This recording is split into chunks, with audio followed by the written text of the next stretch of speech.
The Philippines is boosting the number of troops umaarangkada stationed na on its islands sa tila baga closest to Taiwan. umaatikabong alitan sa pagitan ng China, Taiwan, Pilipinas at United States of America.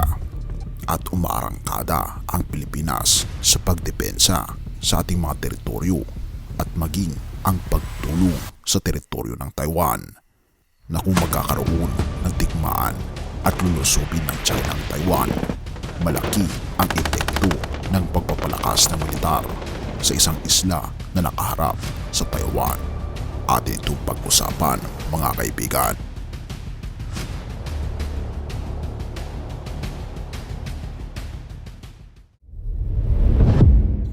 Ang Pilipinas ay magpapalakas ng militar sa mga islang nakaharap sa Taiwan. Inatasan ng kalihim ng tanggulang na si Gilberto Teodoro ang militar na dagdagan ang bilang ng tropa sa nakatalaga sa mga pinakahilagang isla malapit sa Taiwan upang palakasin ang kakayahan ng territorial na depensa ng Maynila.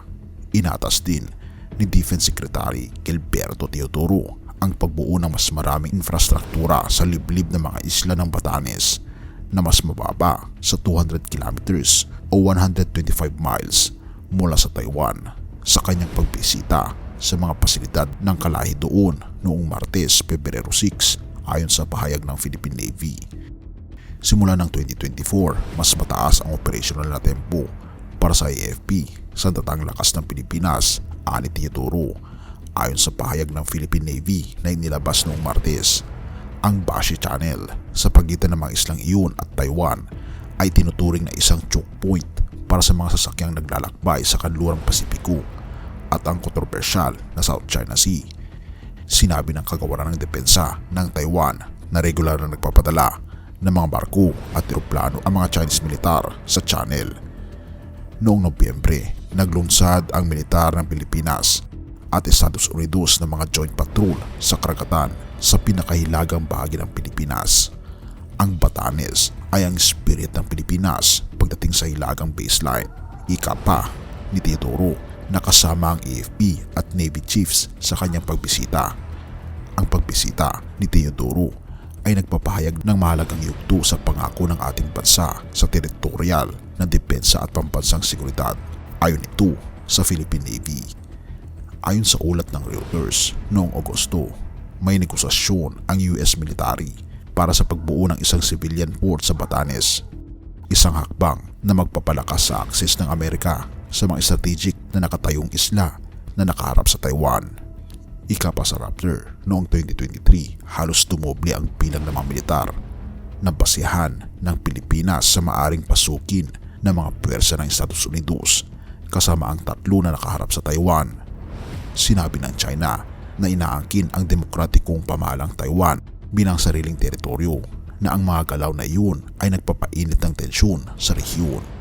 Ang Batanes ay naglingkod bilang isa sa mga puok ng pagsasanay noong nakaraang taon sa mga joint military exercises na kilala bilang balikatan na kinasasangkutan ng higit sa 17,000 na Pilipino at Amerikanong tropa na ginawa ito na pinakamalaking edisyon ng taunang pagsasanay sa militar. Mga Gawa 20 verse 24. Subalit walang halaga sa akin ang aking buhay. Magawa ko lamang ang aking tungkulin at matapos ang gawaing tinanggap ko mula sa Panginoong Hesus, ang pagpapahayag ng magandang balita tungkol sa kagandaang loob ng Diyos para sa tao. Mga kaibigan, ang ating mundo ay hindi ito ang ating permanenteng tahanan at tayo lamang ay mga manlalakbay patungo sa langit na bayan. Kaya nga naman, ang pagkakataon na tayo buhay sa lupang ito ay upang matapos lamang ang ating tungkulin na ipahayag ang magandang balita tungkol sa kagandahang loob at pagmamahal ng Diyos para sa tao. Ipahayag natin ito sa ating kapwa mula ngayon, kaibigan. Purihin ang ating Panginoong Diyos at salamat kaibigan sa iyong panonood. Tayong manalangin. Ama naming banal, makapangyarihan naming Diyos, pinupuri po namin ang iyong pong banal na pangalan dahil po sa inyong pag-ibig sa bawat isa. Tulungan po kami, Panginoon, na makita ang tangi po naming trabaho at tungkulin bilang mga anak po ninyo na ipahayag ang magandang balita ng kaligtasan. Ang magandang balita, Panginoon, na ipahayag din ang lubos na pagmamahal po ninyo sa inyong mga anak.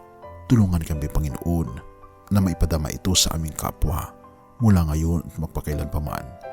At nawa po'y maramdaman po namin parati ang iyo pong kagandahang loob na amin po itong tatanggapin mula ngayon at magpakailan pa man. Purihin ka, o aming Panginoong Diyos, at patawarin po kami sa lahat ng aming pagkukulang at pagkakasala. Pagkat ito ay aming samot hiling sa matamis na pangalan ng aming Panginoong Jesus. Amen.